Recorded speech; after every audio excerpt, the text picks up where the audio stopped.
Yo creo que los objetivos podemos definirlos a dos niveles. En primer lugar, el movimiento blogger en Cuba ha roto con el monopolio de la información que hasta ese momento tenía el gobierno cubano. Eso es un primer goal y fue un objetivo importante y sigue siendo un objetivo muy importante de la blogosfera cubana.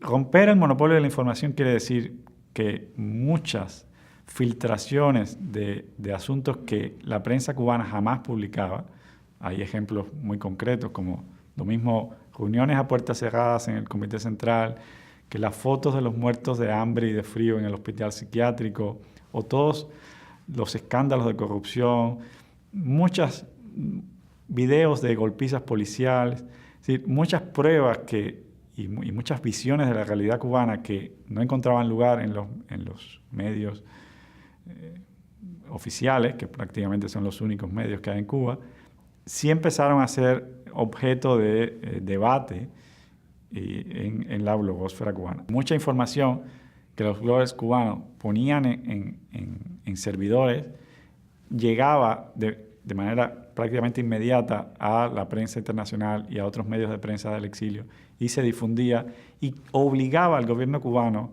a dar una reacción. Es decir, cuando el asunto se extendía ya de manera incontrolable, era prácticamente obligatorio que los periodistas, los corresponsales de prensa, preguntaran a funcionarios cubanos sobre estos asuntos que la prensa no había publicado. Eso es un primer nivel, y yo creo que es un primer nivel muy importante. El monopolio de la información gubernamental quedó roto por esta emergencia.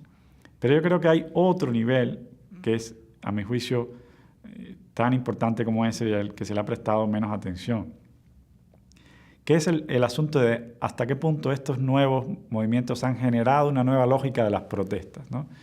Eso es un tema muy debatido hoy en día, es decir, hasta qué punto los nuevos medios tienen un impacto real en la disidencia, hasta qué punto pueden hacer que ciertos gobiernos se tambaleen o pueden poner en crisis a los regímenes autoritarios. Y yo creo que en el caso cubano hay razones para ser optimistas. Es decir, ya no se trata solo de que las nuevas tecnologías sean un nuevo medio de transmitir información, sino también de que generan una lógica diferente de las protestas, ¿no? Una lógica que está empezando a ser copiada o a ser imitada por la disidencia tradicional, que se ha dado cuenta que esa manera funciona. Ya sea lo mismo que el gobierno se quede callado o que reprima, las consecuencias siguen siendo negativas a corto plazo para ellos.